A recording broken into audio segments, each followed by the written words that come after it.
Hello everyone. So in this video we will see the civil disobedience movement and the events that led to civil disobedience movement.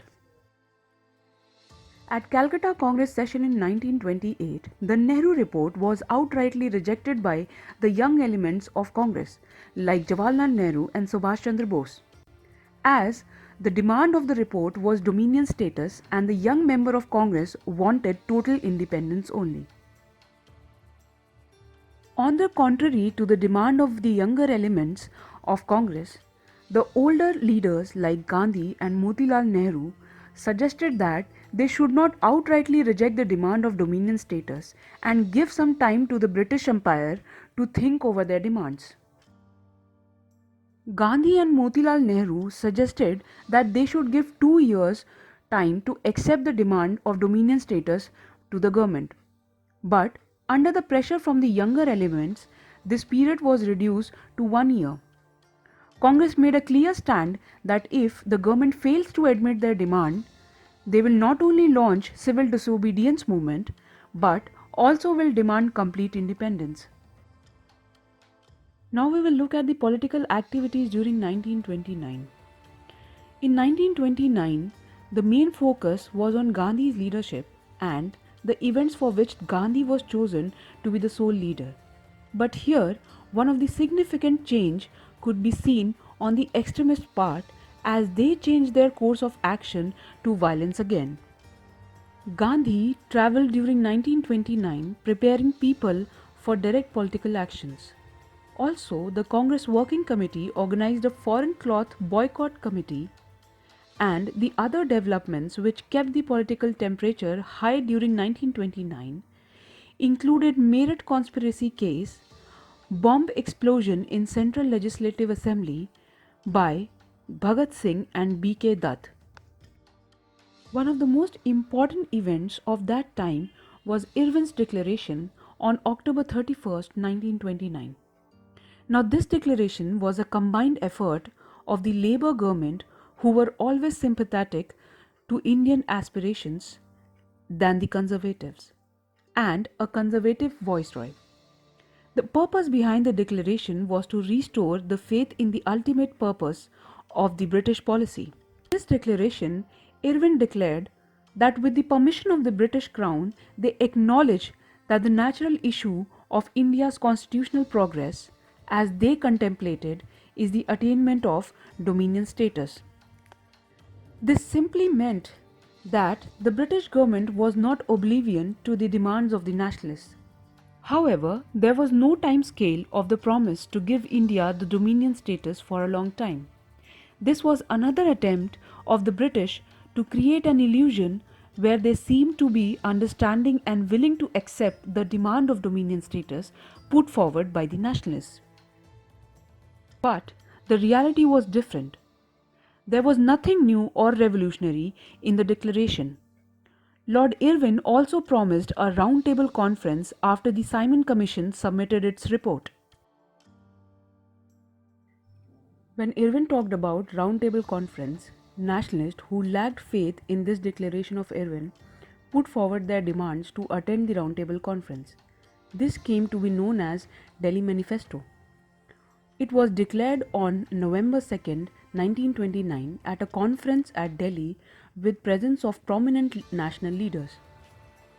The manifesto stated that the Roundtable Conference should be about constitutional means to establish the dominion status and not about whether British was ready to give dominion status to Indians. Also, the basic principle of the dominion status should be immediately accepted. The Congress should have majority representation at the conference, and there should be a general amnesty for the political prisoners and a policy of conciliation. Gandhi, along with Motilal Nehru and the other political leaders, met Lord Irwin in December 1929. Lord Irwin outrightly rejected the demands of the Indian political leaders for the Roundtable Conference, which was for the assurance that the purpose of the Roundtable Conference was to draft a constitutional scheme for dominion status. But, according to Viceroy, this was not the purpose of Roundtable Conference. After Viceroy Irwin rejected the demands put forward in the Delhi Manifesto, The stage for confrontation from the nationalists was to begin now. Jawaharlal Nehru, in December 1929, at Lahore session of Congress, popularized the concept of Purn Swaraj and also was nominated as the president for the session, mainly due to backing of Gandhi because 15 out of 18 provincial Congress committee were opposing Nehru. Now, Nehru was chosen because Congress accepted his idea of complete independence as its goal. Also, to acknowledge the upsurge of the youth, which had made the anti-Simon campaign a huge success. The following major decisions were taken at the Lahore session. They were: the Round Table Conference was to be boycotted at all the levels by everyone in the Congress. Complete independence was declared as the aim of Congress. Congress Working Committee was authorized to launch a program of civil disobedience movement, including the non-payment of taxes, and all the members of the legislature were asked to resign from their seats. On January 26, 1930 was fixed as the first Independence or Swaraj Day to be celebrated everywhere. On the banks of River Ravi, the newly adopted tricolour flag of freedom was hoisted by Jawaharlal Nehru amidst the slogan of Inqilab Zindabad. There was a pledge of independence on January 26, 1930, which is supposed to have been drafted by Gandhi, made the following points. India must sever British connection and attain Purn Swaraj or complete independence. No real political powers are given and the rights of free associations are denied to all the Indians, and all administrative talents in us is killed by the system of education and torn us from our moorings. We hold it a crime against man and God to submit any longer to British rule. Also, we will carry out Congress instructions for the purpose of establishing Purn Swaraj. Now we will discuss about civil disobedience movement and other upsurge related to the movement. Gandhi's famous 11 demands at Lahore session in 1930 to the British government, where an ultimatum was given to the government that of 31st January 1930 to accept or reject these demands, and the demands were as follows: to reduce the expenditure on army and civil services by 50%, introduce total prohibition, carry out reforms in criminal investigation department, and change the Arms Act allowing popular control of issue of firearms license, and to release political prisoners, also accept postal reservation bill. All these demands were on the issues of general interest. There were specific demands to the bourgeois class also. It was to reduce the rupee sterling exchange ratio and introduce textile protection and to reserve the coastal shipping for Indians. The specific peasants' demands were to reduce land revenue by 50% and abolish salt tax and government's salt monopoly. With no positive response forthcoming from the government on these demands, the Congress Working Committee invested Gandhi with full power to launch the civil disobedience movement. February, Gandhi had decided to make salt the central formula for the movement. Once the defiance was started by Gandhi, it spread through all over the country. Nehru's arrest in April 1930 for the defiance of the salt law evoked huge demonstrations in Madras, Calcutta, and Karachi. Also, Gandhi was arrested on May 4, 1930, after his announcement of a raid on Darsana salt work. Again, Gandhi's arrest was followed by massive protest in Bombay, Delhi, Calcutta, and in Sholapur. After Gandhi's arrest, the Congress Working Committee sanctioned non-payment of revenue in Rayotwari areas and non-Chaukidara tax campaign in Zamindari areas. violation of forest laws in the central province.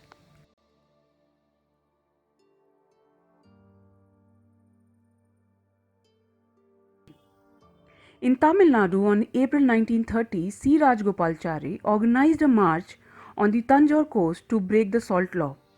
Also, the anti-liquor campaign gathered forceful support from the interior regions like Coimbatore, Madura, Virdarnagar. In Malabar, K. Kilapan, a Nair Congress leader, famed the Vaikom Satyagraha and organized salt marches. And P. Krishna Pillai heroically defended the national flag in the face of police lathi charge on Calicut beach in November 1930. The Andhra region also saw some action where the district salt marches were organized in the east and west Godavari, Krishna and Guntur. A number of Sibirams, which were military style camps, were set up to serve the headquarters of the salt satyagraha. But mass support, like in the non-cooperation movement, was missing in this region. In Bihar, Champaran and Saran were the first two districts to start the salt satyagraha. Also in Patna, Nakash Pond was chosen as a site to make salt and break the salt law under Ambika Kant Sinha. By November 1930, sale of foreign cloth and liquor dramatically declined in the Bahari region of Munger. Also in the tribal belt of Chota Nagpur, now in Jharkhand, Bonga Manji and Somra Manji, influenced by Gandhiism, led a movement in Hazirabad. In Peshawar, Khan Abdul Ghaffar Khan was working towards educational and social reform work among the Pathans. Ghaffar Khan, also called Badshah Khan or Frontier Gandhi, had started First Pushto, which was a political magazine and monthly in nature known as Pukhtan. He also organized a volunteer brigade known as Khudai Khidmatgars, popularly known as Red Shirts, who were pledged to the freedom struggle and non-violence.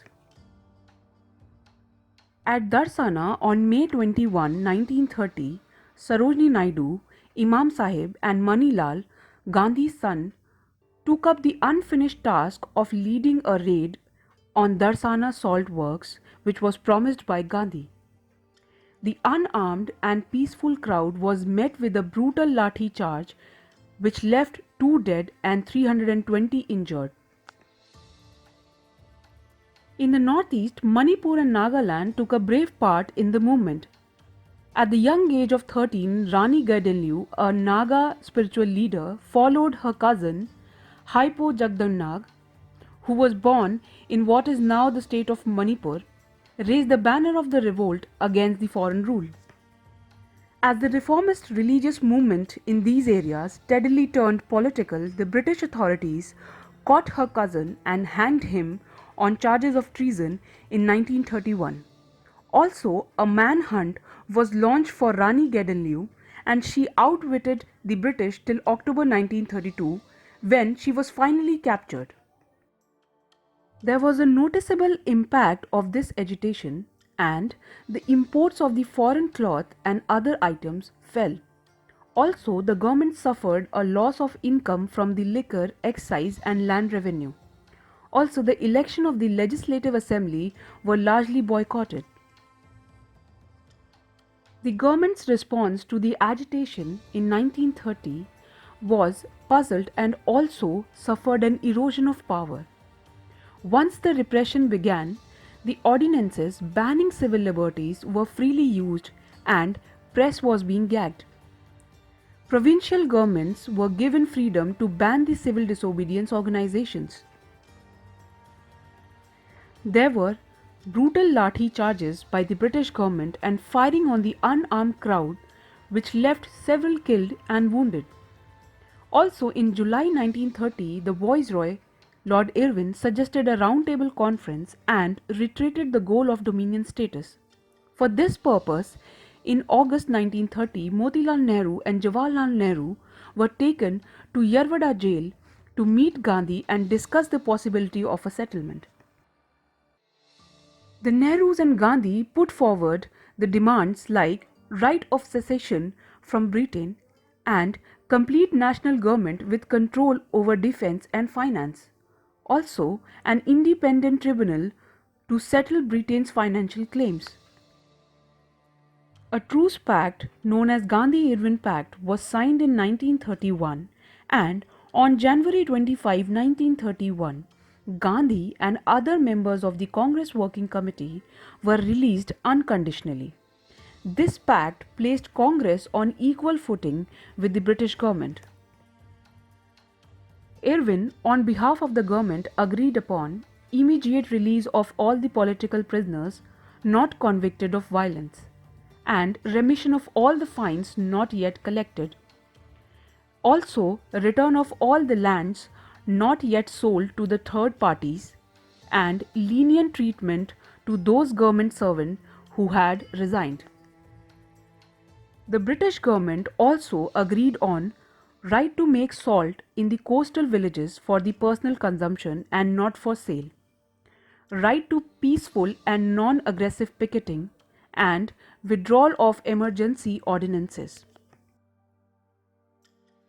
But the Viceroy, however, turned down two of Gandhi's demands. These were public inquiry into police excesses and commutation of Bhagat Singh and his comrades' death sentence to life sentence. On the other hand, Gandhi, on behalf of the Congress, agreed to suspend the civil disobedience movement and to participate in the next roundtable conference.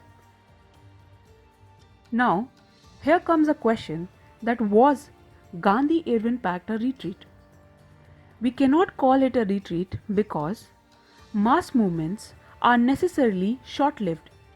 Capacity of the masses to make sacrifice, unlike that of the activists, is limited. Also, there were signs of exhaustion after September 1930. Youth were disappointed as they had participated enthusiastically in the movement. Also, the peasants of Gujarat were disappointed because their lands were not restored immediately.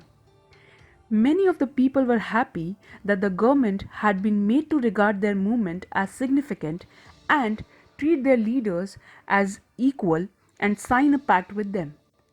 The political prisoners were released from the jails and were treated as heroes. In March 1931, a special session of Congress was held at Karachi to endorse the Gandhi-Irwin Pact. But 6 days before this, Bhagat Singh, Sukhdev and Rajguru were executed on 23rd March 1931, which today we celebrate as Martyr Day. On the way to Karachi, Gandhi was greeted with black flag demonstration by the Punjab Naujawan Bharat Sabha as he failed to secure the comrades. While disapproving and disassociating itself from political violence, the Congress admired the bravery and sacrifice of the three martyrs.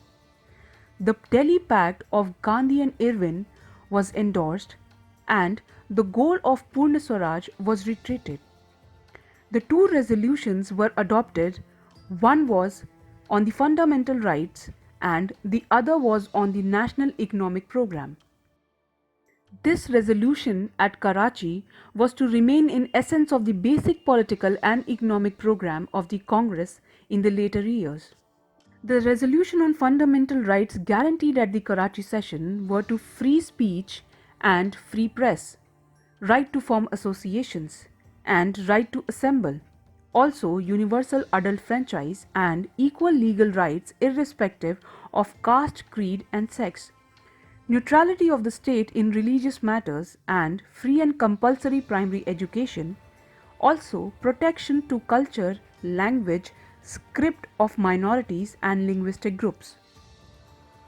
The resolution on the National Economic Program were substantially to reduce in rent and revenue in the case of landholders and peasants, exemption from the rent of economic holdings, and relief from agricultural indebtedness, control of usury, better condition of working, including a living wage, limited hours of work, and protection of women workers in the industrial sectors.